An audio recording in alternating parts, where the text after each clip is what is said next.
Antes de empezar, queremos recordarles que en La No Ficción, la casa productora del Topo, hay varios podcasts más que les podrían gustar. Entre ellos está Dosis, que es sobre drogas y sus usos como remedios y venenos. En este podcast acabamos de publicar una nueva serie de 3 episodios sobre la historia de la coca y la cocaína, y la transformación de una a otra. También publicamos 2 episodios independientes sobre nuestra relación compleja con el alcohol y otro sobre el baile como medicina y vehículo para llegar a estados expandidos de conciencia. También queremos contarles otra buena noticia. En La No Ficción nos acabamos de ganar un premio de periodismo Simón Bolívar a Mejor Crónica Sonora con un episodio de un periódico de ayer llamado Libres en la Clandestinidad. Les recomendamos este y todos los episodios de un periódico de ayer. Estamos trabajando también en la segunda temporada de Elemental, un podcast sobre nuestra relación con el planeta y las demás especies que lo habitamos.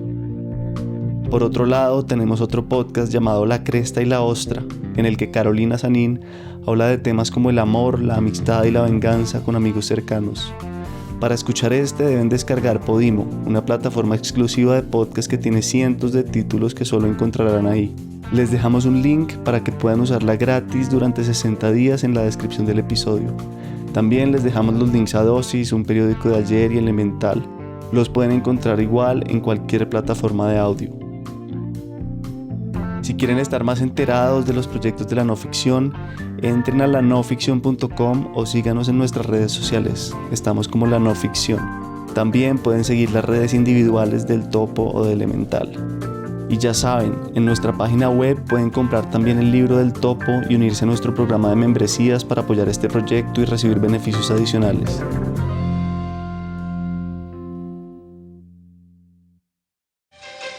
Noticias RCN pudo establecer en exclusiva que el dinero provenía de México a través de República Dominicana.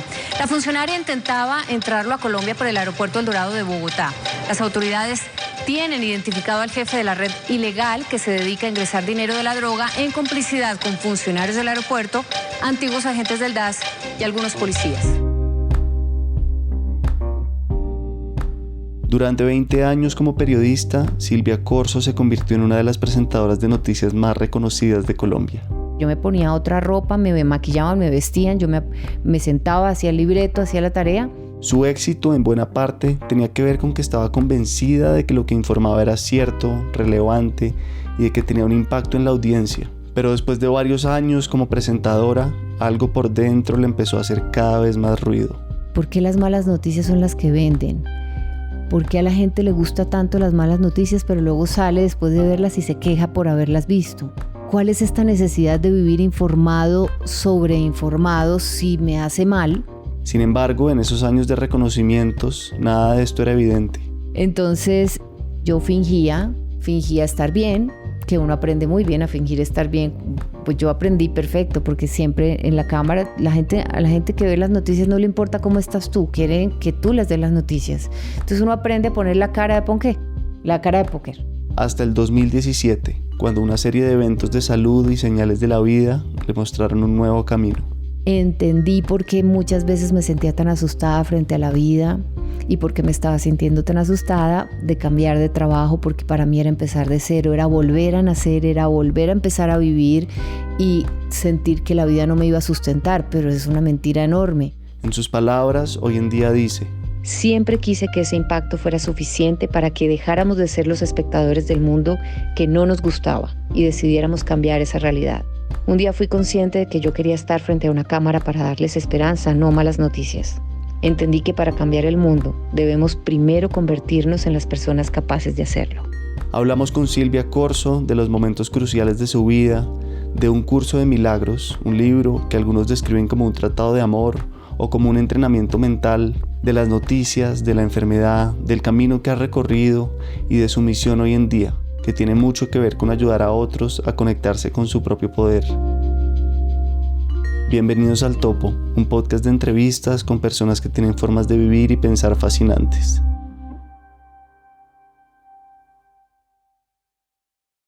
Bueno, ¿por dónde quieres que empecemos? Yo creo, se me ocurre que, digamos, desde esa experiencia del útero de tu madre, con una enfermedad que te dio recientemente y ahí intentamos hacerlo cronológicamente, pero pues como vaya saliendo. Bueno, esta enfermedad fue de hace ya 10 o 15 años, no tan reciente, pero sí fue un punto fuerte para mí, muy importante, porque fue la forma en que mi cuerpo me dijo que yo lo estaba haciendo todo mal, que lo que yo creía que estaba bien realmente me estaba haciendo mucho daño y me incapacitó mucho, ¿sabes? Fue duro, pero revelador. Yo ya había tenido la fatiga crónica hace unos 10 o 15 años antes, que fue la que me trajo lentamente hasta donde estoy. Pero en la mitad entre ese momento y en esa mitad del camino, se me presentó como yo creo que todos entramos tal vez a ese cruce de dos vías. Uno llega como a un punto en el que se desvía como por una Y y uno dice, bueno, sigo por acá o me desvío, pero es como que todo tu ser te pide y te dice, bueno, yo lo dejé venir caminando hasta acá libremente, como se le vino dando la gana. Pero usted ya tiene que empezar a tomar el rumbo que usted escogió. ¿Cuándo? ¿Cómo? Eso no importa, pero usted lo escogió, así que cambie. Y es ese momento en el que uno dice, no me puedo escapar, no lo puedo seguir evadiendo, no me puedo ir de aquí. Y en mi caso fue dejar las noticias. Yo ya venía pensando en eso hacía unos 6 años atrás, con mucha más fuerza 4 años antes, y ya los últimos 2 años eran para mí un esfuerzo enorme. Y cuando ya lo que tú haces requiere un esfuerzo enorme de tu parte, es porque ya por ahí no es, nada debe ser con tanto esfuerzo. O por lo menos si haces esfuerzo deberías disfrutarlo. Bueno, yo ya no lo disfrutaba. Pero estaba en mí este miedo que todos tenemos, yo creo, en esos momentos ¿y de qué voy a vivir? Llevo 18 años trabajando en los medios, me da para vivir, vivo muy bien, es no lo único que sé hacer, pero eso es lo único en lo que soy reconocida. Y el miedo a seguirme sosteniendo económicamente y tener como un piso y una seguridad, pues no me dejaban tomar la decisión. Finalmente, cuando uno no toma la decisión y le toca, la vida lo empuja. La vida me empujó por las escaleras. ¿Cómo? Bueno, en ese momento estaba yo presentando el noticiero y llevaba ya varios meses sintiendo mucho dolor por todo. Yo llevaba años sintiendo dolor por todo lo que yo contaba en las noticias, pero aquí ya se me notaba, yo ya no lo podía disimular tanto. Ante la cámara, sí. Ante la cámara y se me veía y se me notaba esa aflicción adentro de lo que yo estaba diciendo. Y la persona que dirigía el noticiero en ese momento, un día me llamó a su oficina y me dijo, se te nota mucho esto, ¿qué pasa, Silvia? O sea, ¿cómo no puedes desligarte de la información que estás dando? Pues es que de verdad se te ve afligida y compungida y toda tu expresión verbal lo dice, no solamente tu cara, es que la manera en que encoges los hombros me describió perfectamente cómo me veía yo. Y cuando me dijo qué es lo que está pasando, yo le respondí con pues tú no te sentirías igual si estuvieras diciendo lo mismo que yo enfrente en la cámara. Y me dice, no, yo soy capaz de hacerme a un lado y dar la información, que es lo que debería hacer una persona que presenta un noticiero o que trabaja informando.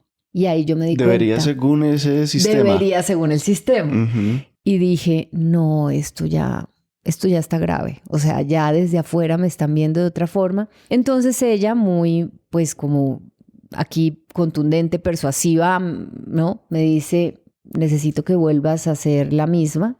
Y necesito como esa frialdad que debe haber al momento de dar la información. Entonces, bueno, que te vaya bien, aplícalo. Lo intenté de verdad, porque pues yo seguía con pánico de irme, aunque yo ya sabía, cada vez era más inminente mi renuncia o mi ida. Lo intenté y de pronto mi compañero de sede en ese momento me dijo, ¿qué te pasa? ¿Estás brava? ¿Por qué? Pues porque es que estás regañando a la gente. Esa no eres tú, ya tú le hablas fuerte a la gente y les gritas y los regañas. Entonces me di cuenta de que yo no podía ya, estaba fingiendo. Volví a ser la misma. Mi directora pensó que había sido un desafío hacia ella no haberle hecho caso, pero era realmente que yo ya no sabía cómo hacerlo. Y un día me sacó del aire, pero me dejó sentada. ¿Cómo así? Había un terremoto en ese momento. Fue pues obviamente noticia de última hora, todos tenían que correr y la información se improvisa mucho porque pues hay información que se va generando todo el tiempo, no está en el prompter, tú tienes que estar ahí en la jugada, pues. Ujú. Todos nos sentamos, el corresponsal allá en el lugar, nosotros aquí empezamos a transmitir y yo empecé a darme cuenta de que el corresponsal que estaba en el otro lugar daba la información, pero por órdenes que había desde el máster, la información no la intercambiaba conmigo. Siempre te dicen cuando estás sentado al aire, no sé si la gente lo tiene tan claro, pero hay alguien que te está dando la instrucción. Uh-huh. Y es fulanito reciba, sutanito hable, sutanito conteste, sutanito envíe, y uno sabe quién, pues para que haya más orden. Pero nunca era Silvia hable, Silvia reciba, Silvia conteste, Silvia improvise. Nunca, siempre la jugada era con los demás presentadores hasta que hay un momento en el que empieza a ser evidente para todo el mundo que yo no estaba participando en el noticiero y que había una persona que había decidido que así no fuera, que es el director. Y ahí dije yo, ahí sentí, esto es su respuesta a no acatar esa instrucción. Y sentí que la había tomado personal y no había sido intencional, no había sido yo capaz de hacerlo. Y fue un momento tan doloroso, tan duro, tan incómodo, pero tan revelador y tan bonito al mismo tiempo que hoy agradezco tanto porque fue la tirada por las escaleras. Uh-huh. Que tú vas bajando por las escaleras, pero vas dando las gracias mientras te golpeas la cabeza, el codo, el hombro, porque dije, este es el momento. O sea, este es el momento que la vida me está mostrando, ya no puedo seguir. ¿Qué dice mi ego? Y aquí esto es algo de lo que yo aprendí ya a observar desde afuera en mí. Hay esa vocecita que te dice que reacciones y la otra que te dice no. Mira detrás de lo que está pasando lo que tienes que ver, no reacciones. Observa, aprende. Entonces la vocecita de la reacción me decía, levántese, quítese el micrófono, levántese y váyase, porque esto es indignante. ¿Cómo puede ser esta humillación delante de todo el mundo y las personas que están en las cámaras y usted aquí sentada, alambrada, vestida, maquillada, sonriendo, dándole paso a los comerciales y recibiéndolos, pero no está participando en el noticiero? Y otra que hablaba más suavecito y que me decía, quédese ahí sentada. Usted tiene que permanecer quieta, sonriente y amable en su sitio, en todos los sentidos, hasta que el noticiero se acabe. No va a tomar ninguna decisión antes, no va a hacer nada antes, no va a reaccionar. Usted va a observar lo que está sucediendo y lo va a recibir. Y entonces este conflicto interno ahí sentada, y mientras tanto la incomodidad de que tú sabes que todos se sienten incómodos y te miran como con compasión, con un poquito de lástima, como pobrecita la están castigando, pobrecita no la están dejando participar, porque así es como el sistema, como el mundo lo ve. Y tú sabiendo lo que están pensando los otros, pero tratando de ponerte en otro lado, en otro lugar, ¿no? Para no dejarte contagiar de ese ego colectivo. Bueno, lo sufrí de todas estas formas que te estoy describiendo hasta el final. Me levanté con dignidad, con la mejor dignidad que pude, di las gracias, sonreí, me quité el micrófono, me despedí de todo el mundo, nadie decía nada. Es como que no saben qué decirte. Tú tampoco, tú no quieres que te miren porque se te salen las lágrimas, porque todo lo que ha pasado dentro de ti está ahí a punto de salir. Pero recuerdo haberme venido hasta la casa todo el camino llorando en el carro, soltando todo lo que había pasado adentro de mí. Lloré toda la noche, Miguel, toda. No paré, no pude dormir. Y la mañana que me levanté, pues ni siquiera me levanté, era como que dormía a pedacitos y estaba totalmente descompuesta, mi cara, yo me miraba en el espejo, no me reconocía, yo tenía que ir a trabajar a mediodía, pero amanecí congestionada por dentro, por fuera, me dio gripa, se salió todo lo que estaba allá adentro como en forma de síntomas físicos, como suele pasar, y yo no podía dar un solo paso para salir de mi casa a volver a trabajar. Mi cuerpo ya no me daba, o sea, ni nada en mi ser. Entonces esa vocecita me dijo, ahora sí, toma la decisión. Y a uno le enseñan, no, en momentos de alteración y emocionalidad no tomes decisiones, pero esa voz me decía, este es ahora, tómalo. Es como que dejas de llorar, sigues triste, paraste de llorar y en medio de ese momento ves todo como más claro. Yo supongo que es como los niños cuando lloran mucho y gritan y se quedan sin aire. Y quedan agotados. Y están eso y uno le dice, pare de llorar y luego me explica qué es lo que le pasa y entonces el niño empieza a suspirar y después de que acaba de suspirar te dice, lo que pasa es que yo quiero ir al parque y lo tiene súper claro. Bueno, ese fue el momento en el que tú dejas de suspirar y ahí como rendido, yo creo, es una rendición emocional. Dices, ya no puedo seguir y tengo que expresarlo. Y llamé por teléfono, estoy enferma, me siento muy mal, no soy capaz de ir a trabajar, me voy ya a un médico, o sea, lamento mucho, pero me tienen que buscar un reemplazo. Yo sabía en el fondo que nadie, pues que las personas encargadas de buscarme el reemplazo no iban a lamentar tener que buscarlo porque eran las que me habían sacado la noche anterior de la emisión, sutilmente, pero pues sí sabía que esto iba a causar un poco como de qué fue lo que pasó aquí. Y ya dije, nada, yo me dedico a mí. Perdón que toda esta introducción tan larga hasta este punto. Está perfecto. Pero ahí fue donde fui a buscar la ayuda que siempre busco cuando yo sola no puedo. Y no fue un médico normal, sino una médica biodescodificadora, que es la que conecta tu emoción con el síntoma físico. Y yo necesitaba hacer eso. Me fui donde ella y le dije, mire, yo no quiero volver, pero creo que tengo que volver. Me siento espantoso, pero no sé cómo salir de aquí. Creo que estoy deprimida porque no paré de llorar en toda la noche. No soy capaz ni con todas mis herramientas que he aprendido salir. Y ella me sienta y me hace esta meditación y me dice, siéntese y vámonos ya en este instante, porque me recibió, me dijo, véngase para acá, así como de urgencia, y me dice, váyase en este instante al momento que usted recuerde más parecido a como usted se sentía, como se está sintiendo hoy. Y fue, Miguel, automático. Yo cerré los ojos sin pensar y me trasladé a ese lugar oscuro, pero como apacible, pero muy oscuro, como en silencio. Yo llegué ahí, me sentí ahí y me preguntan dónde está. Y yo recuerdo haber visto ahí en ese momento meditativo, pues mirar alrededor y escuchar el corazón de mi mamá y sentirla como la humedad del líquido donde estaba, y le dije, yo creo que estoy en el vientre de mi mamá, soy un feto.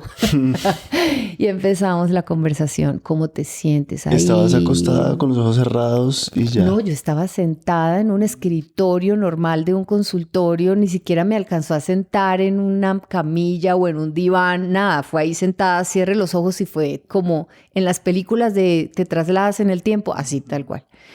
Y bueno, esto fue la visita al vientre de mi mamá, que fue, ya viene la parte de la terapia, que sientes, que escuchas, que ves, que hueles, cómo estás. Y en la conversación, describiéndole a ella lo que yo empecé a sentir, fue a conectar con las emociones de mi mamá en ese momento. Mi mamá está llorando, mi mamá está triste, mi mamá está diciendo esto. Y no sé si quieres que te siga contando la historia, porque yo me puedo sentar aquí a hablar. Sí. Y mi mamá está diciendo esto, mi mamá no quiere darme a luz, mi mamá no me quiere tener, está llorando. Y empieza ella ya, háblame más de lo que está pasando con tu mamá, pregúntale, porque ella, aunque eres un feto, se puede comunicar contigo, tú le estás recibiendo la información. Y la conclusión en medio de la conversación que tuve ahí fue, ella me dice, o me comunica o me transmite que está muy asustada porque queda embarazada sin haberse casado todavía y pues está asustada por la represalia o el castigo que pueda tener en su casa. Esto ha sido terrible, ya la conmoción entre ella, mi papá, que en ese momento era su novio, eran súper jovencitos los dos y ella había pensado en no tenerme y lo había intentado, pero no lo logró. Entonces se sentía culpable por intentar el aborto, pero no lograrlo. Se sentía mal porque pues ella es una mujer muy religiosa, educada bajo estas normas. Se sentía mal con ella misma, pero no quería realmente no darme a luz, no, solo que no sabía qué hacer con este ser que tenía allá adentro, ni qué iba a pasar después, y fue terrible. Yo nunca me había imaginado que a ella le hubiera podido haber hecho sentir todo esto, mi llegada como a su vida. Yo sabía que ella había quedado embarazada sin haberse casado y yo suponía que esto había sido duro para los dos, porque nunca los dos quisieron hablar del tema, pero nunca lo había vivido y sentido de esa forma como en esa conversación. ¿Y no lo habías hablado? ¿No estaba muy presente? Jamás, nunca. En la conversación el resultado fue que termino entendiéndola. O sea, me puse como en su lugar y pensé, esto es muy difícil, es muy duro. Obvio, esto es con el llanto y la conexión emocional. Y ahí entendí que ese miedo que ella tenía de traer al mundo un bebé y de qué hacer con ese bebé, lo trasladó sin darse cuenta a ese bebé, que tiene miedo de nacer, que tiene miedo de llegar a la vida, porque si mi mamá está tan asustada de traerme al mundo, debe ser que este mundo es muy peligroso, muy inseguro y no la voy a pasar muy bien. Yo tampoco quiero nacer y finalmente termino naciendo, pero esta médica que te digo que yo amo la biodescodificación por cosas como estas, me dice, el mismo miedo que tú tienes ahora de seguir adelante en la vida es el que con el que tú naciste, Silvia. Tú toda la vida has tenido esto en tu información celular. ¿Le tienes miedo al mundo? Sí. ¿Le tienes miedo a la vida? Sí. ¿Crees que este mundo es inseguro? Claro. ¿Crees que es un riesgo? Sí. Claro, entendí que esto no es a propósito, sin darse cuenta, pues uno le traslada a sus hijos en el vientre muchas de sus emociones y los niños nacen así sin saber por qué. La entendí, me liberé de muchas emociones y yo creo que de pensamientos que tenía de contrariedad con ella. Entendí por qué muchas veces me sentía tan asustada frente a la vida. Y porque me estaba sintiendo tan asustada de cambiar de trabajo, porque para mí era empezar de cero, era volver a nacer, era volver a empezar a vivir y sentir que la vida no me iba a sustentar, pero es una mentira enorme, porque mira que si ves la historia desde el comienzo, a pesar del miedo de mi mamá, de haberlo intentado y no haberlo logrado y finalmente darme a luz, ella logra ser la mamá que fue y sostenerme y cuidarme. Pues, o sea, que sí se puede, es una mentira, la vida te sostiene y yo misma también. Entonces, ahí algo se destapó, se sanó, se cambió. Y cuando regreso de la meditación le dije, estoy lista para irme de acá, de este trabajo, estoy lista para empezar una nueva vida. Entonces me dice ella, bueno, pues dígaselo al universo, porque el universo, lo que sea que llames universo, tiene que saber que estás preparada y que ya lo puedes hacer. Entonces dije, sí. Es como que le dices a alguien y le anuncias, así como en el noticiero, esta es la noticia que te tengo, estoy preparada para lo nuevo que viene y salí totalmente sana. Interesante esto fue que yo no sabía si me lo había imaginado o no, porque yo sabía que ella había quedado embarazada sin haberse casado y me imaginaba que esto había sido duro, pero el tema del intento del aborto, no. Entonces, eso no lo sabías, si lo sentiste y lo descubriste. No, en la conversación salió, en mi conversación en la meditación con mi mamá salió. Ella acaba de intentarlo, pero ella no lo logra, está frustrada, se siente culpable, pero se siente mal, pero tiene miedo. Entonces llamé a mi mamá por teléfono y le dije, yo necesito que me digas esto. Le expliqué. Ella cree y no cree en lo que yo hago porque es muy religiosa, es muy católica. Luego hay cosas de las que yo hago que a ella le parece que son, la llaman nueva era, esotéricas y peligrosas y todo. Pero en el fondo cree en lo que yo hago porque todos, pues las personas que son religiosas hacen exactamente lo mismo. Creer y los actos de fe y creer en lo que no ves y tu intuición es igual. Y yo nunca he dejado de ser católica, entonces ella me dice, yo le conté, es que en una meditación que hice, la palabra meditación para ella es una cosa brujería y es absurda y loca. Yo tuve una conversación contigo, mami, y tú me dijiste esto. ¿Eso es verdad? A ella se le olvidó la palabra meditación, se le olvidó todo y se conectó con ese momento y soltó el llanto y me dijo, sí, eso pasó y gracias por decírmelo porque yo llevo años tratando de ver cómo tengo esta conversación con usted para decirle que por favor me perdone porque esto lo tengo atravesado en mi vida.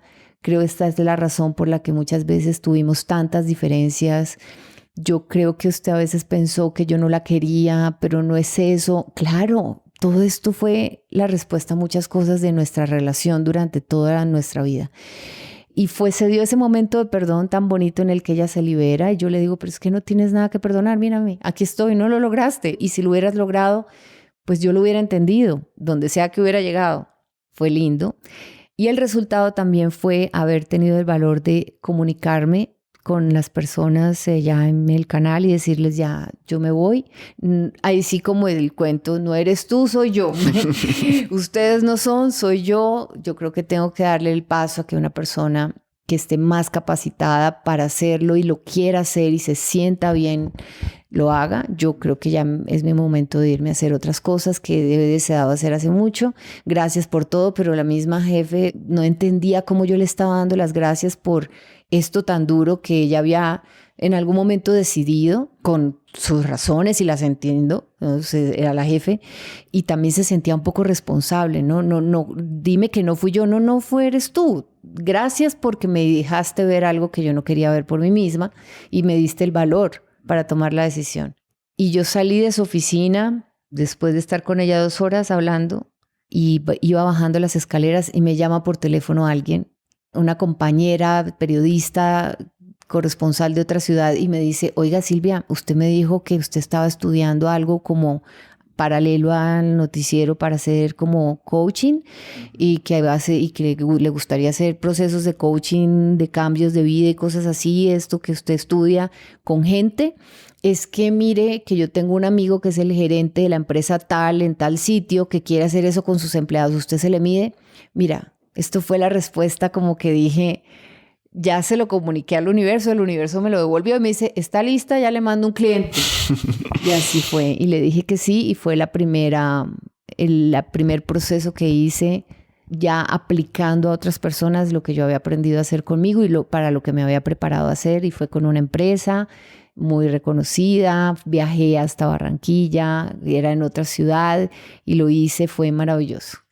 El arranque, ya se nos acabó el tiempo y apenas te contesté una pregunta. No, y está muy bueno. Entonces, sí, de ahí vamos. Yo creo que llenemos huequitos, digamos, desde chiquita, como la relación con Dios y esa formación del curso de milagros, cómo fue apareciendo y qué pasó después de la salida del noticiero. Bueno. Entonces, sí, si quieres arranquemos como por esa relación con Dios de niña, cómo fue, o como con ese más allá y cómo se ha ido transformando hasta hoy. Bueno, fue una relación muy de lo que te enseña el catolicismo.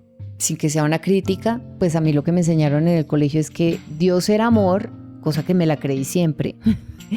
Pero Dios es amor, pero mucho cuidado si te portas mal porque te castiga.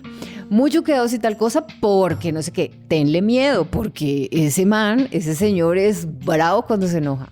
Y a mí, así fuera de chiquita, pues yo ya tenía estas inquietudes y yo decía, pero no, algo no me cuadra. ¿Cómo así que me dicen una cosa por un lado, pero me lo describen de otra forma? ¿Dónde está la incoherencia? O son ustedes o yo no estoy entendiendo bien. Entonces, crecí creyendo en el amor, incondicional, en un ser más allá de mi alcance que protegía y sostenía todo el orden divino, en esa energía y esa fuerza creadora que lo sostiene todo a pesar del caos. Pero no me cuadraba como qué cara le pongo, qué cuerpo le pongo, qué características. Eso no me cuadraba y yo hacía muchas preguntas, muchas veces muy incómodas para las religiosas que me educaron, pero siempre ellas buscaban la forma de contestarme como para que allá nomás, Silvia. Y se quedaron ahí. Me empecé a pelear con Dios en mi adolescencia, tal vez cuando empecé a tener una relación mucho más conflictiva con mis papás, a cuestionar mucho más muchas cosas pues ya si te conté cómo fue que yo llegué y cómo fue que ellos terminan siendo padres, pues ya te imaginarás cómo fue esa relación nuestra. ¿Y duraron casados toda la vida? Hasta mis 26 años, que curiosamente fue 6 meses después de que yo me fuera de la casa porque me casé. Es decir, sostuvieron el matrimonio hasta que su hija mayor se fue de la casa. Uh-huh. Y yo tuve una relación de triángulo con ellos dos, sosteniendo y tratando de sostener ese matrimonio a como diera lugar mientras viví con ellos. Cosa que también tiene su explicación metafísica por allá, uh-huh. Porque luego entendí que, claro, si yo vine a unirlos de cierta forma, mi misión inconsciente que yo me creé fue, yo los tengo que sostener y los tengo que mantener unidos. Entonces se peleaban y era yo la que entraba a contentarlos, a lidiar, a conciliar, algo que fue maravilloso porque aprendí a hacerlo. Es una habilidad que yo tengo hoy en día. Cuando ya me fui, estos dos dijeron, no hay nada que nos sostenga aquí, ya no hay nadie que lidie con las peleas, ni sea el árbitro de nosotros. Ella se fue, nos podemos ir nosotros. Claro, el pobre que quedó ahí en el sándwich por un tiempo fue mi hermano, que es menor que yo, pero hasta ahí estuvieron casados.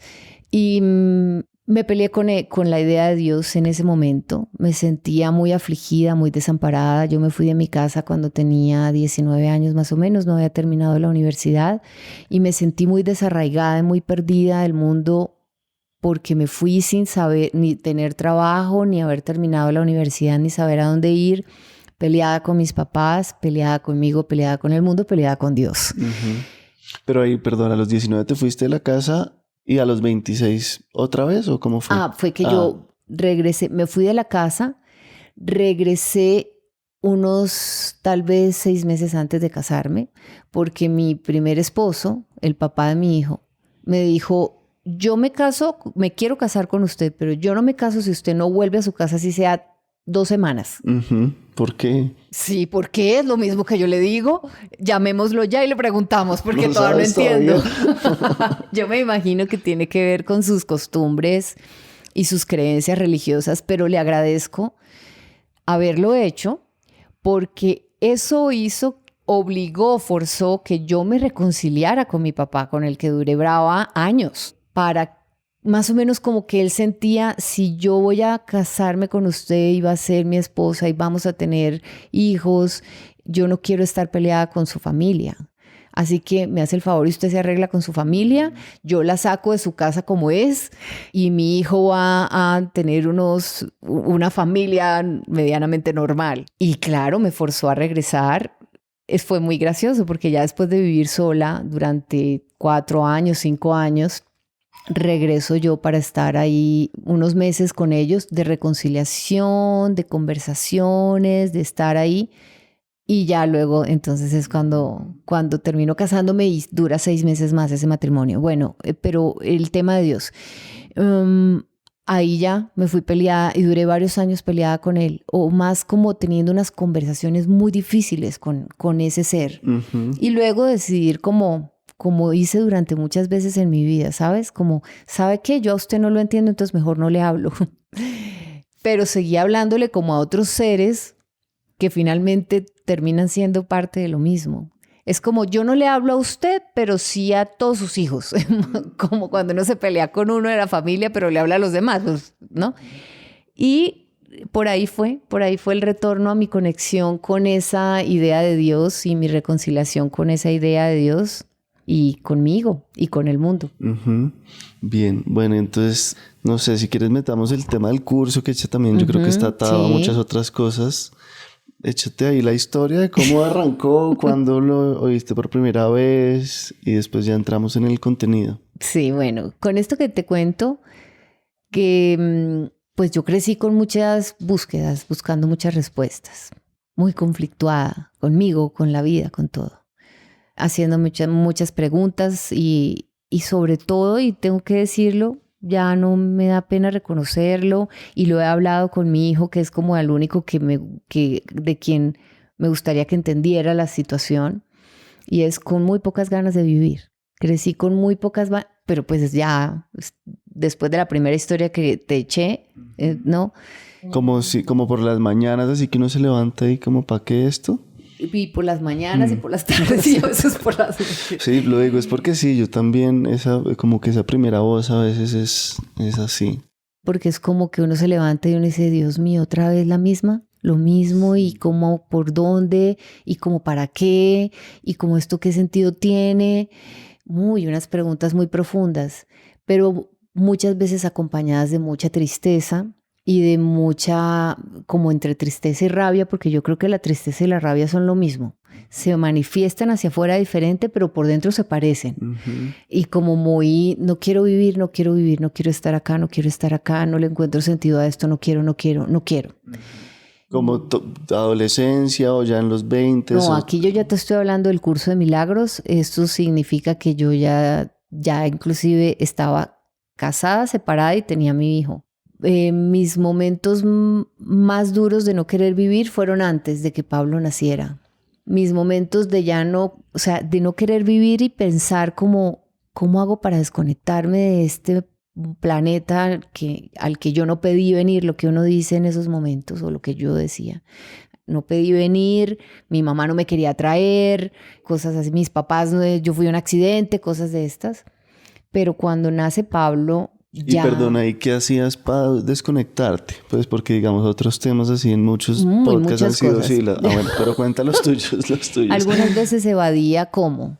Yo nunca fui adicta al licor, pero en los momentos de tristeza me gustaba mucho refugiarme en eso. Uh-huh. Te digo que no terminé adicta porque lo logré controlar. Creo que llegué al abuso y a cogerlo como de muleta.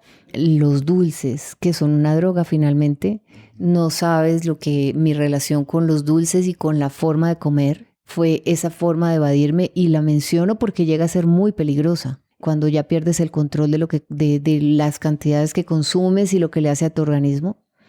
Y el cigarrillo, de ahí sí, como eso era más socialmente aceptado y yo podía fumar donde quisiera y ya no vivía con mis papás y luego ya trabajaba en el noticiero y todos en el noticiero estresados, pues uno se busca cualquier excusa para fumar, pues sí fumaba muchísimo. Entonces esas eran mis formas evasivas inconscientes, que iban combinadas curiosamente con momentos místicos muy profundos. Esos en los que uno dice, no, aquí ni el cigarrillo, ni nada, ni el dulce, ni irme de fiesta para poder bailar y cantar todo el fin de semana con mis amigos y hacerme la loca y creer que estoy feliz.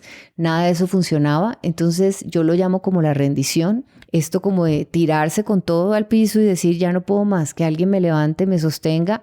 Y sí, aparece siempre porque había una fuerza que viene de allá, de ese estado o lugar o energía, que de alguna forma siempre me conectaba con lo que yo tenía que en algún momento terminar encontrando, o con ese encuentro que tenía que terminar teniendo.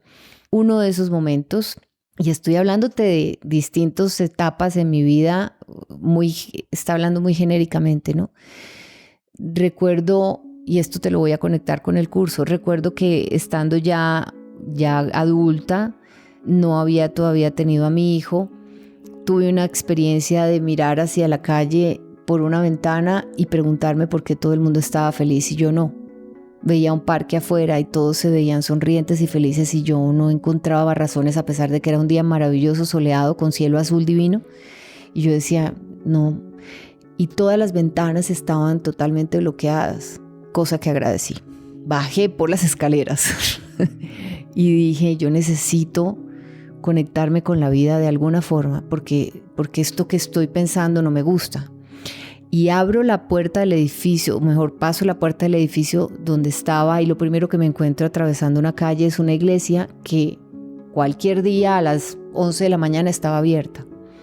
Entré a ese lugar para llorar, no para rezar, para llorar porque necesitaba soltar esto en privado. Y me fui al fondo, o mejor sí allá al altar adentro, y había una virgen, y yo me le arrodillé diciéndote esto sin que yo haya sido la más religiosa ni nada de estas cosas, y me arrodillé y le pedí ayuda, y le dije, pues si usted existe, ayúdeme, o sea, necesito que algo me sostenga y yo no estoy encontrando conexión con nada. Y lloré, y se me acerca una señora por detrás, pero una señora muy viejita, porque las manitas eran totalmente arrugadas y los huesitos, era delgada ella, y me pone la mano en el hombro y me dice, ¿quiere rezar el rosario conmigo? Y le dije sí. Yo no me acuerdo qué contesté, ni ella qué habló, no sé cómo se llama la señora, no le vi la cara porque la tenía tapada con un mantico de estos que se ponen en la cabeza. Recé con ella el rosario, la señora puso una velita, se fue, se despidió, me abrazó y se fue. Y yo era otra persona. Yo en ese momento sentí como que algo me poseyó. O sea, yo sentí que la respuesta llegó y dije, esta tranquilidad y esta paz es lo que yo quisiera sostener siempre en mi vida. Yo seguí pensando en ese momento por muchos años más. Y seguí buscando respuestas y respuestas. Entonces, Miguel, yo vivía de terapia en terapia, de técnica en técnica, de trabajo, de introspección en otro. Al tiempo que el noticiero. Al tiempo que el noticiero, que la vida, que el matrimonio, que el hijo, que el divorcio, que el otro matrimonio. O sea, mientras mi vida transcurría. ¿Y ese momento fue antes de tu hijo? ¿El de la iglesia? El de la iglesia fue antes, el del curso de milagros fue después. Yo me divorcié del papá de Pablo cuando él tenía 2 años y ya en este momento te digo que llevaba yo 3, 4 años de haberme divorciado siendo mamá. Y entonces, una de esas, había una señora que me hacía terapia con ángeles. Y yo pues toda incrédula porque sí lo he sido. ¿Y usted dónde es que ve mis ángeles con los que yo hago terapias? Le decía yo a ella, bueno, usted es muy linda las terapias, todo lo que usted hace conmigo me parece divino, yo me siento muy bien cuando salgo de acá, pero ¿dónde están? O sea, ¿usted los ve de verdad? Sí, Silvia, yo los veo. ¿Dónde? ¿Dónde están aquí en este momento? A ver, descríbamelos. Uno está allá, el otro está parado aquí, el otro en tal lado. ¿Y cómo son? Cuénteme, uno es de este tamaño, se ve de esta manera. Y yo decía, no, esto es increíble. O sea, ¿por qué no los puedo ver yo si son los míos? Silvia, porque cada quien tiene su forma de conectar, bueno, en fin. Y vivía yo haciéndole preguntas y preguntas, que cómo era el ángel, que qué le dijo, que qué le contestó, pero en medio de todo yo conectaba con momentos de mi infancia que yo tenía que sanar. Lo que te quiero decir es que yo de allá salía habiendo trabajado. Y un día yo creo que ella se cansó ya de tanta preguntadera mía. Lo digo en buen sentido porque era un amor. Y me dice, usted creo que debería comprar un libro que se llama El Curso de Milagros. Ahí están todas esas respuestas a esas preguntas que usted me hace. Y obvio, yo me fui, compré el libro, abrí la primera página, leí la introducción, no lo entendí, lo cerré y dije, usted, esto está loca, usted no sé qué me habla, esto no, se equivocó. Este libro no lo va a lograr nunca. Hay maestros del curso que le ayudan a uno a entender, yo le ayudo a buscar uno, no se preocupe, porque cada historia mía es un montón de larga, para no contarte que encontré el maestro se murió, no le pude hacer con él, o sea, así rápidamente. Me quedé con el libro guardado 8 años sin saber qué hacer con él y todavía con mis terapias, las constelaciones y todo lo que se me atravesaba, maravilloso todo, te digo. Todo te servía de alguna manera. Sí. Todo pero para seguías mí. Buscando nuevas. Sí, porque todavía yo seguía con mis preguntas y esas ganas de hacer esa conexión allá que no había logrado del todo. Y una pregunta ahí rápida, como ¿cómo era compatible tu trabajo y el noticiero y estar dando noticias pesadas todos los días y esas búsquedas? Y absolutamente incompatible. Absolutamente. Era como doble vida, una doble vida. Yo llegaba a un mundo en el que yo me tenía que poner un disfraz y así lo decía. Me voy a disfrazar, me voy a poner el disfraz de presentadora. Con respeto, pero así lo decía para mí, porque pues yo sabía que yo me estaba montando en una película distinta a la yo normal de mi vida diaria. Me estaba disfrazando de otra. Y sí, era así como un disfraz, Miguel, porque yo me ponía otra ropa, me maquillaban, me vestían, yo me sentaba, hacía el libreto, hacía la tarea, y yo sabía que esa que salía ahí al aire sentada y era otra totalmente distinta a la mía de la que te estoy hablando ahora, y de la que no es que hable mucho, tampoco estas anécdotas, bueno, no totalmente. Entonces yo fingía estar bien, que uno aprende muy bien a fingir estar bien. Pues yo aprendí perfecto, porque siempre en la cámara, a la gente que ve las noticias no le importa cómo estás tú, quieren que tú les des las noticias. Entonces uno aprende a poner la cara de ponqué, la cara de póker. Entonces tú sonríes y tú dices, y a mí no me pasa nada, nadie se da cuenta que estás enferma, de que te divorciaste, de que te peleaste por la mañana con el marido o la esposa y el niño está enfermo o que tú no has comido, nadie. Luego era perfecto para mí, era la máscara de nadie sabe, pero por dentro iba allá todo esto que te estoy contando. Entonces era una doble vida. Yo me salía de ahí, volvía a mi vida normal y entraba y me convertía en otra persona.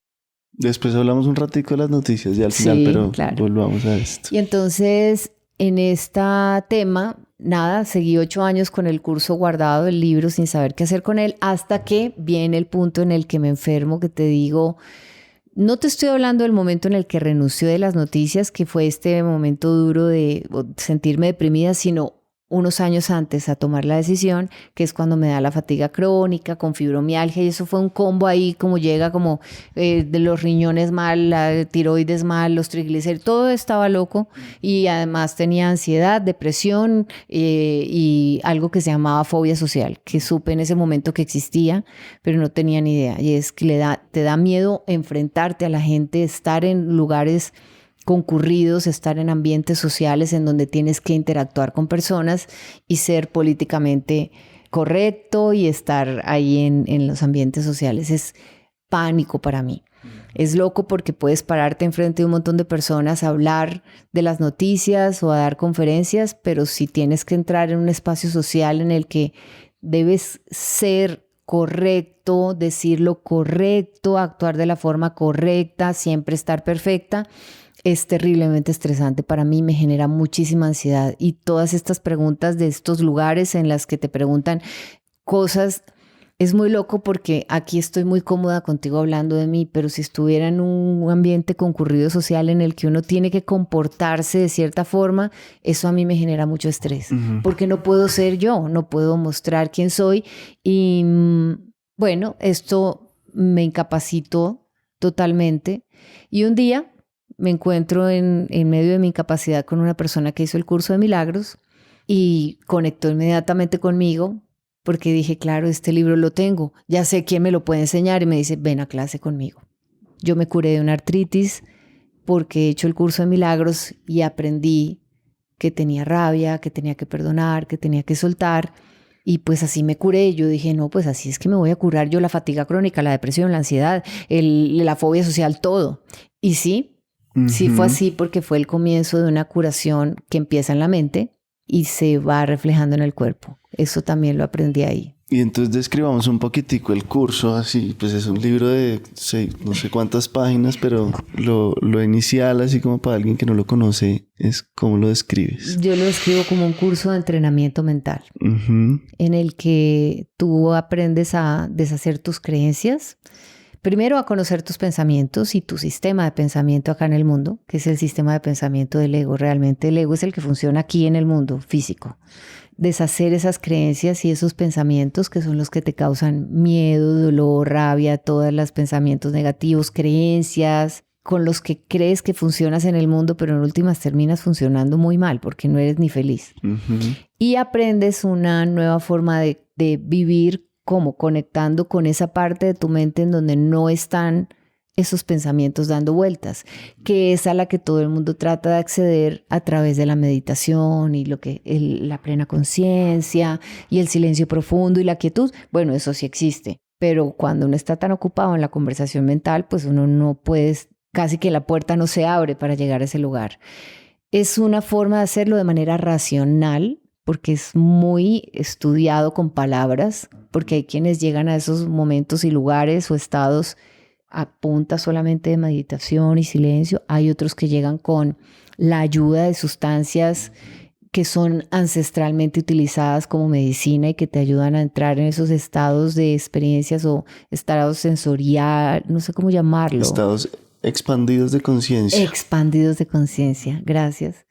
Y hay gente que llega como cayéndose por las escaleras también, o atropellado sí, por el mundo, que es entra por el tobogán, enfermos, con fracasos y rupturas terribles. Cada uno llega a su manera. Pero para mí es eso. ¿Y cuál es el resultado? De verdad conectar con esa parte tuya que es tu esencia, ¿no? El lugar, ese estado amoroso que se llama amoroso, pero no se parece al amor que conocemos acá, pero es ese estado de paz, de bienestar, de plenitud. Y por el camino en ese curso te enseñan a perdonar. ¿Qué eso? Describamos brevemente qué es el perdón según el curso. Según el curso eres capaz de pasar por alto lo que todo el mundo hace, porque sabes que una persona que es capaz de hacerle daño a alguien o a sí misma está totalmente desconectado de su esencia y de su conciencia. Es decir, entiendes que nadie te hace nada, entiendes que las personas solo piden amor de maneras equivocadas. Entonces, cuando tú ves que alguien está actuando de una forma inconsciente, esa forma inconsciente parece que le hiciera daño a alguien y a nadie le hacen daño si no lo permite. Pero bueno, parece que estuviera atacando hacia afuera, haciendo eso que debe ser perdonado. Si tú comprendes que la persona está en un mal lugar mental y en un mal lugar emocional, tú no tienes que perdonarle nada, porque te das cuenta de que la otra persona no está actuando contra ti, sino contra sí misma, que simplemente está siendo inconsciente y en medio de su inconsciencia actúa de formas irracionales. Luego, el verdadero perdón es no tener nada que perdonar, porque eres capaz de entender desde el amor que tú tienes que la otra persona está sufriendo y no te tomas personal lo que hace.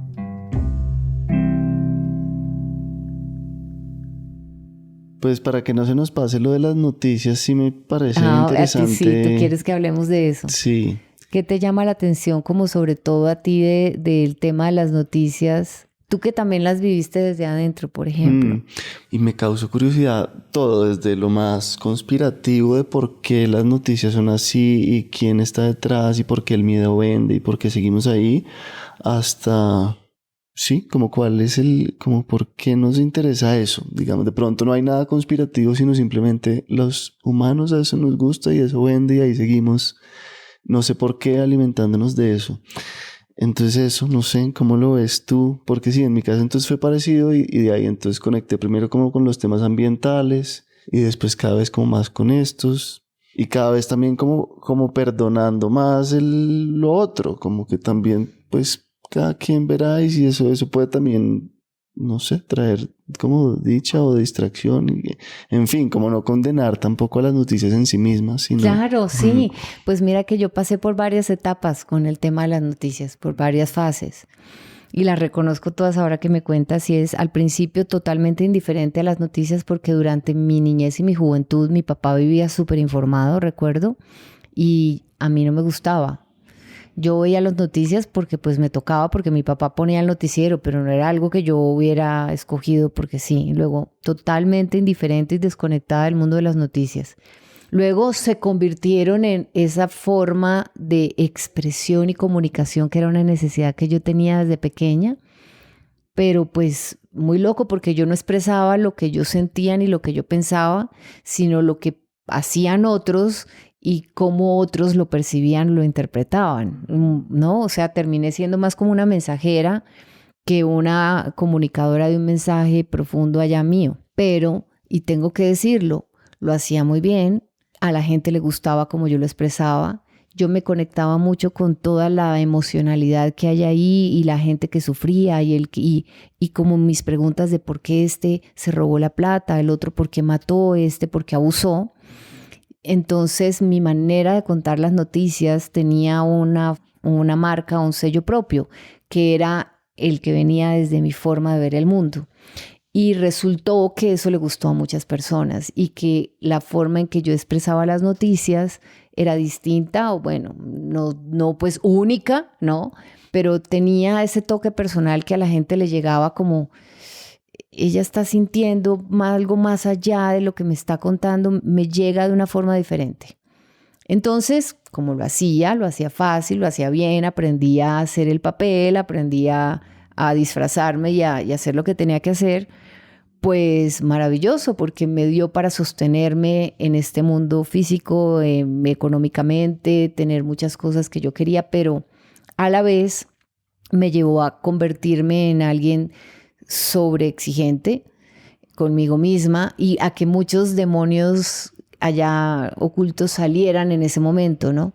La competencia, el miedo a fracasar, la necesidad de aprobación, la necesidad de reconocimiento empiezan a salir a flote cuando tu trabajo es tan público y tanta gente lo ve. Y bueno, esto se termina convirtiendo en una cosa inmanejable, como en un monstruo que se te encarama encima y no sabes qué hacer con él. Entonces luego fue como que, ok, yo utilizo entonces las noticias como un medio para sobrevivir. Eso no te dura mucho. Luego, ¿por qué? Porque empiezas a sufrir precisamente por eso. Y después empiezo a tener este conflicto, que es del que tú me hablas.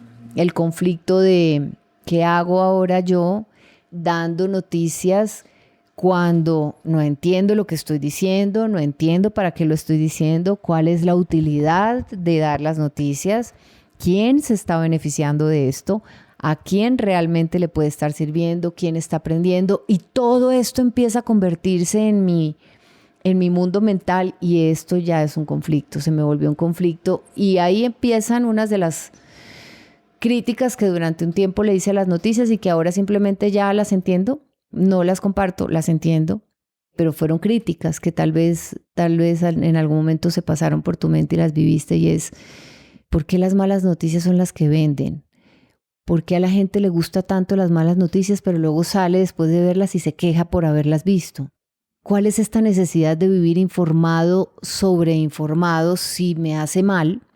Si el mundo no es totalmente como lo muestran las noticias, porque hay muchos hechos que no salen en el noticiero que también existen, entonces tú te terminas concentrando en solo lo que ves, o sea, focalizas toda tu atención en lo malo y esto tiene tus repercusiones mentales, emocionales y físicas.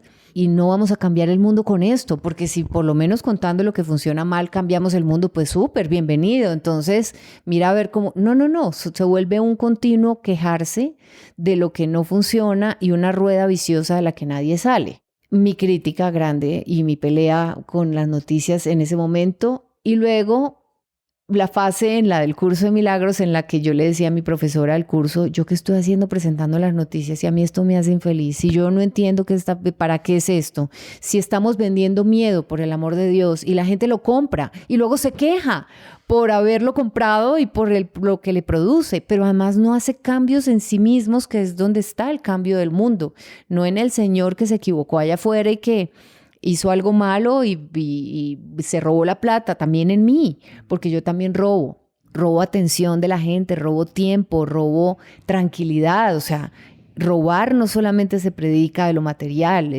yo robo eso. ¿Cómo cambio yo? En vez de criticar al que estoy viendo en el noticiero, a bonita pantalla donde yo me siento, a proyectar afuera todo lo que a mí no me gusta de mí y decir que los malos son los demás. No, pues ¿esto qué es? Bueno, más o menos te estoy dando una muestra de todos mis conflictos internos en ese momento. Y de pronto ella, muy sabia, me contesta y me dice, ¿qué es lo que usted está aprendiendo en el curso de milagros, Silvia? Pues a perdonar, Marielita. Perdone. ¿Perdone qué? Pues perdone todo lo que usted dice en el noticiero. Bueno, me explicas, pero terminó siendo un ejercicio muy bonito. Entonces, ya yo llegaba, presentaba la noticia y en silencio, después de presentarla, yo perdonaba al señor que yo acababa de decir que había hecho una cosa espantosa. Porque yo decía, por lo menos yo me siento bien conmigo misma después de haberlo dicho. ¿Para qué estoy exponiendo a este señor? ¿Para perdonarlo? Porque al fin y al cabo, perdonándolo a él, perdono parte de mí que se porta como él. Wow, y lo lograbas. Sí, salía bien, o sea, sí cambió, porque antes salía muy convulsionada y ahora ya salía más tranquila. Yo decía, bueno, puede que esto no sirva para nada, pero yo me siento bien habiendo perdonado. Y entonces yo me la pasaba perdonando todo el noticiero. Sí se siente muy bien. Y fue una época de reconciliación con este mundo. Y luego viene la otra, que es la que te termino contando de cuando ya no conecto, ya listo, ya los perdoné a todos, yo no puedo seguir el resto de mi vida perdonando gente, yo quiero transmitir otro mensaje, dar un mensaje y comunicar algo totalmente distinto. Empezó a surgir en mí esa necesidad. Yo quiero hablar de otras cosas, el mundo no es solo miedo, terror, robos, miseria, hay más, hay esperanza, hay amor, hay actos de bondad, hay cosas buenas. Empecé a prepararme para eso, a hacerlo conmigo, a prepararme para ayudar a otras personas, pero no tenía el valor de hacerlo. Y todo lo que te conté del comienzo del empujoncito por las escaleras tuvo un breve momento anterior, previo, que a mí me tenía ya enfocada, lista para que me empujaran. Fue el suicidio de una persona que trabajaba cerca de mi casa. Nunca la conocí. Era un personaje famoso, era alguien que la gente conocía, salió en las noticias, yo salí a la calle y vi el levantamiento, los carros que estaban haciendo el levantamiento del cadáver y a mí ese suicidio me impactó mucho porque pues fue así como se acaba de lanzar una persona del 8º piso de este edificio y conecté con las noticias, con lo que yo hacía, porque tal vez algo en mí preguntó, ¿y usted qué está haciendo para que esto no ocurra? Recuerda que yo tuve pensamientos de esos en muchos momentos de mi vida y alcancé a tal vez entender en silencio lo que esa persona pudo haber sentido antes de lanzarse y pensé, si uno tuviera a alguien que le dijera que hay una esperanza, así como yo ese día me fui a la iglesia y la señora me agarró y me puso a rezar el rosario, uno lo pensaría 2 veces porque esta no debería tampoco ser la manera de irse. Bueno, según quién, según yo aquí, ¿no? Pero porque cada quien escoge su propia vida y su propio camino. Pero lo que yo pensaba era si uno pudiera escoger entre me tengo que ir de esta manera y me tengo que ir de la otra, tal vez es menos traumático, ya que la muerte física lo es de todas las formas posibles, es menos traumático hacerlo así. Entonces dije, miércoles, si uno se levanta por la mañana pensando en las deudas, tal vez con una decepción amorosa, aburrido con la vida, con esos pensamientos de yo qué estoy haciendo acá, prende el noticiero y todo lo que ve es horrible, espantoso y más espantoso, pues bueno, ¿a dónde vamos todos? Y tengo un hijo que quisiera yo que amara la vida, inclusive de formas en las que yo nunca la he logrado amar a pesar de que me he reconciliado con la vida. Entonces pensé, ¿cuál es mi responsabilidad? ¿Qué quiero hacer ahora? Yo necesito, hasta por mí misma, conectar con un mensaje totalmente diferente. Y ahí llegué a este punto de cómo terminé reconciliándome con la información. Entiendo que es útil, la gente tiene que saber lo que pasa en el mundo, estamos conectados todos en este mundo y bueno, vivimos acá y tenemos que trabajar para hacer una humanidad mejor, ¿cierto? Por lo menos es lo que creemos o queremos creer. Pero ya yo en ese momento dije, ya son 18 años haciéndolo, ya necesito transmitir un mensaje distinto, que eso también llegue a la gente. ¿Cuál es mi mensaje hoy de las noticias? ¿Sabes cuál es tal vez mi conclusión más fría y más cruda de esto, Miguel? Es la gente que prende el noticiero y lo mira, lo hace bajo su propia responsabilidad. Si no es capaz de saber que esa es solamente una pequeña parte del mundo que hay afuera y que yo decido qué hago con esa información que recibo, y que si yo me dejo contaminar de esa información y me creo todo lo que me dicen, tal como me lo cuentan, y así decido vivir, ese es tu problema, esa es tu responsabilidad, eso eres tú. Pero eso no es todo. Toda la verdad no está ahí, toda la realidad tampoco está ahí. De hecho, la realidad no está aquí. ¿Por qué?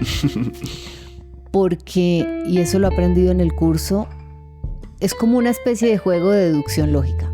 Así lo aprendí. Entonces, tú puedes decir que algo real es algo que deja de existir o que tiene principio y fin. No. No, digamos que si nos vamos un poco más cerca, es real mientras existe, pero no es tan real si deja de existir. Si tú vas a comparar algo que no tiene principio y fin, que siempre está, que no hay nada que lo altere, lo destruya, lo contamine, lo dañe, y hay algo que sí, que tiene principio, que tiene fin, que se modifica, que es cambiante, que depende de cómo yo lo vea, ¿cuál de las dos cosas te parece más reales? La que no acaba, la que no empieza ni acaba. Exacto. ¿Y cómo es este mundo físico? Empieza y acaba todo. Wow, esa es la mejor manera que he visto de explicar esa primera frase del curso. Sí. Que si quieres dila tú. Pero sóplamela. Yo me la sé de memoria. Bueno, dale porque yo la leo tanto que la recuerdo por partes. Nada real puede ser amenazado. Primero, nada irreal existe. Nada irreal existe. Nada real puede ser amenazado. En eso radica la paz de Dios. Bueno, ya llevamos un buen rato, pero para terminar creo que dos temitas más que ahí ya medio los tocaste. El de la muerte también, que tiene que ver con esto y cómo nos educaron. Entonces, sí, como de dónde y por qué el miedo a la muerte y cómo superarlo o sí, enfrentarlo. Y ya, bueno, después el otro. Bueno, el miedo a la muerte, pues como nos han enseñado, es que nos enseñaron que somos solamente el cuerpo. Es decir, que tú existes porque estás en un cuerpo. Existes en este mundo físico aunque no tengas un cuerpo, pero el cuerpo te ayuda a que los demás te vean, más o menos. No, eso no significa que seas solo ese cuerpo. Hay algo dentro de ese cuerpo que le da vida al cuerpo. Según el curso es la mente y lo que está en la mente. Según la biología es el cerebro y cómo el cerebro funciona. Pero finalmente la mente le da órdenes al cerebro, ¿no? ¿Qué es la mente? Pues es una cosa etérea, como una energía llena de información que no se puede tocar y sentir, y nosotros que vivimos en este mundo físico somos muy malos para creer que sea real algo que no podemos ver o sentir. O no, más como percibir a través de los sentidos. Porque verlo lo podemos ver, pero no con los ojos del cuerpo. Sentir también, pero pues no se siente con las manos. A la mente, dices. Exacto, que es la mente. ¿Cómo la tocas? ¿De qué color es? ¿Dónde está? ¿Dónde está? Bueno, para no como perderme, nos enseñan que somos solamente el cuerpo. Si no te ves, no eres. Si no te notas, no existes. Si no tienes un nombre, no te identifican. Y bueno, en parte sí.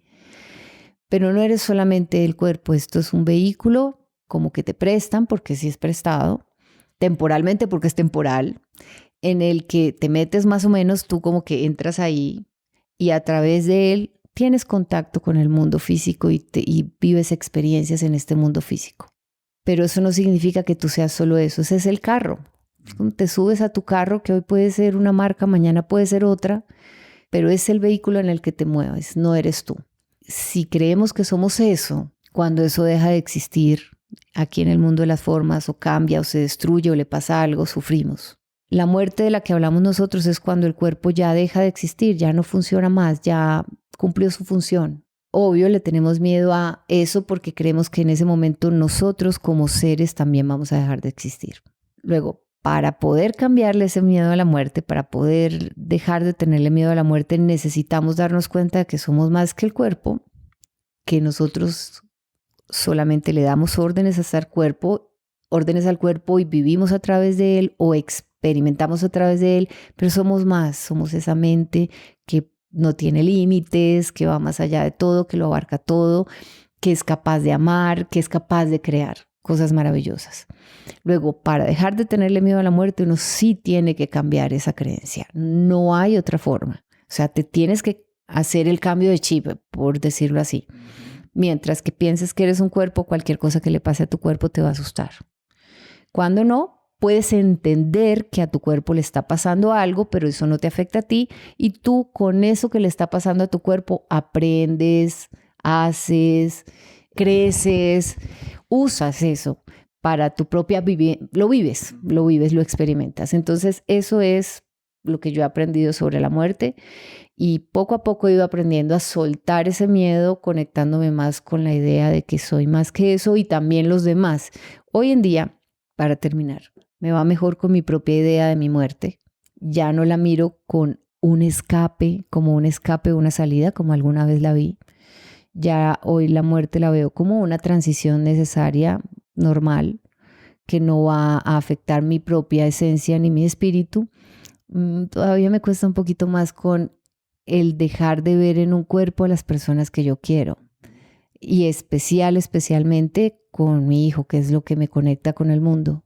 Con lo que me ha ayudado a hacer los trabajos de quedarme bonito. Yo, si lo puedo resumir, por eso te hablaba de antes de Pablo y después, porque cuando él nació, mi responsabilidad hacia él fue tan grande, y el amor que él me comunicó con su sola existencia, o la conexión que tuve hacia el amor a través de él, me hizo sentir el deseo de quedarme, pero quedarme feliz y quedarme bien, quedarme bonito. Todavía me cuesta. Yo pienso en eso y digo, Dios, tengo que trabajarlo mucho, porque Pablo también es pasajero.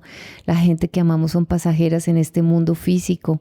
No solamente existen en el mundo de las formas, siguen estando a pesar de que no estén en un cuerpo, aunque no las pueda ver y no las pueda tocar, y me lo tengo que recordar. Porque ahí viene pues el apego a qué, a sentirte, ¿no? Yo he aprendido más a cuidar mi cuerpo ahora, que lo veo como algo pasajero, que cuando yo lo veía como algo, como si eso fuera yo y como si me fuera a durar toda la vida. Increíble, ¿no? Si crees que te va a durar toda la vida, lo maltratas y lo trasteas de un lado para otro sin pensar en él. Y cuando sabes que esto es pasajero, lo respetas, lo cuidas. Quieres estar en un vehículo polichadito, bonito, en el que te ande, que te funcione bien. Qué bien. Y sobre la enfermedad, creo que ahí también tiene mucho que ver. Es muy parecido, ¿no? Como que... Sí.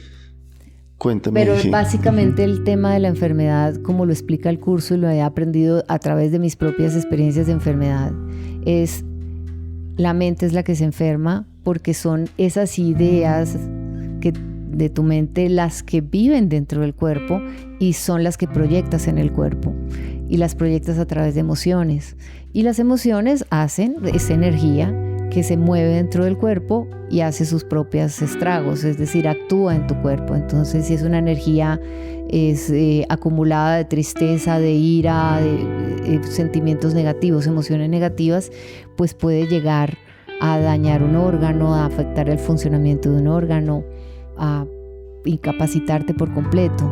Todos esos pensamientos de los que te hablo que tenía antes del curso de milagros y mis emociones allá contrariadas y que no sabía qué hacer con ellas, pues terminaron repercutiendo en una enfermedad autoinmune, en una fibromialgia, y en todas está la depresión y la ansiedad.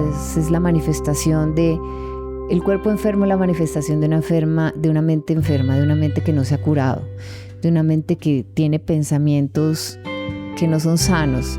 Entonces, la forma más efectiva de curarse, no la única, pero sí la más efectiva, sería yendo a sanar tu mente. ¿Cuáles son esos pensamientos que te hicieron enfermarte?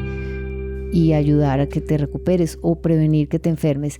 Y sabes, aún así a veces, como esto opera tanto en el subconsciente, muchas veces te enfermarás aunque estés haciendo trabajos de sanación tuyos, ¿no? Y de curación emocional.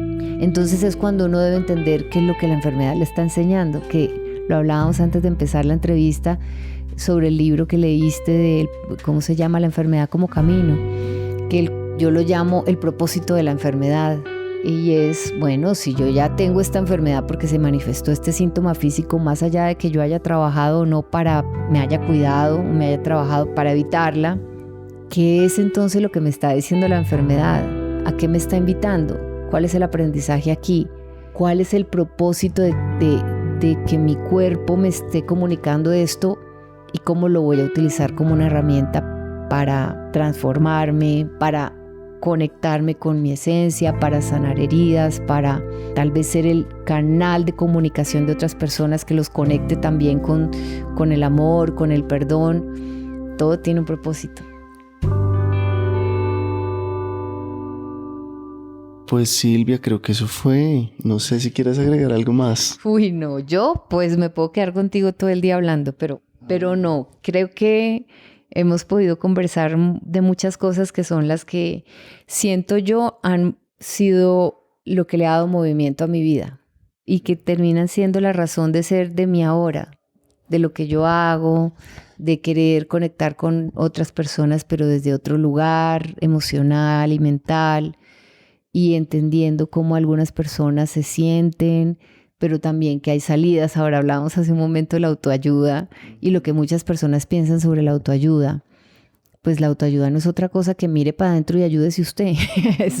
Sálvese usted, pero como usted no es capaz a veces, pues entonces pide ayuda y ayude que otro lo muestre cómo salvarse usted, pero siempre el trabajo va a ser de uno, porque estamos viviendo en un mundo que no es eterno, es perecedero, esperando llegar al lugar en el que realmente estamos como espíritu, pero no sabemos cuál es el camino para llegar ahí.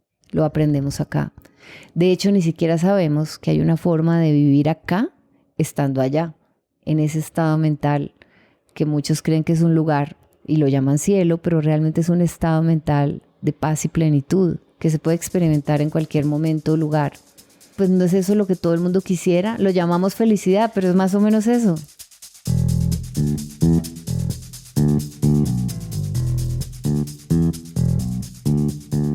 El Topo es un podcast de la no ficción. La mezcla y el diseño de sonido de este episodio fueron de Daniel Díaz y Valentina Fonseca. La ilustración de la portada y el manejo de redes sociales está a cargo de Isabela Soto. Mi nombre es Miguel Reyes. Si están interesados en pautar con nosotros, escríbanos y conversamos. Estamos como Podcast El Topo en Instagram y Twitter. Gracias infinitas a quienes hacen este proyecto posible. Algunos de ellos son Paulo Pérez, Tomás Chalela, Julieta Ocampo, Natalie Villalba, José Luis Monterrosa, Julián Martín Berrío, Natalie Suárez y Carlos Reyes. Muchas gracias a ellos y a cada uno de ustedes por estar acá.